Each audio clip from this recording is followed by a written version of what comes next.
One of President-elect Joe Biden's top staffers, Jen O'Malley Dillon, she praised her boss's call for unity, but then she told Glamour magazine, quote, in the primary, people would mock Biden like, you think you can work with Republicans? I'm not saying they're not a bunch of blankers.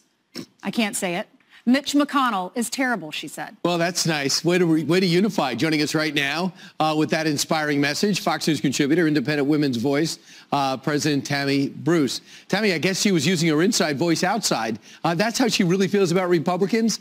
Should that be how is that the way you want to plow the ground for a new term?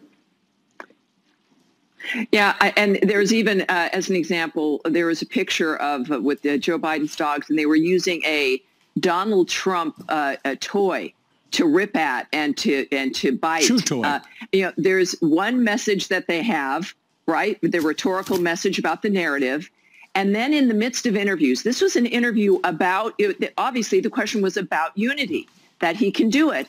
And then you've got, yes, the real attitude that they have no intention of doing so. We have been called for years, conservatives, Trump supporters, Nazis and racists and the dregs of society, chumps. There's clearly no respect. And now we're at about 75 million people who voted for the president. And so you can't move through years. I think we've got to trust what their attitude is towards people who support the president, which is that they don't respect them. And yet they have this narrative.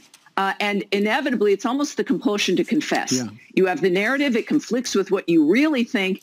And in that interview, it was perfect. Both came out. And it's, I think, a warning to the American people and a reminder that these politicians, these grifters, effectively, say one thing and think another. And we're of course, very familiar with that.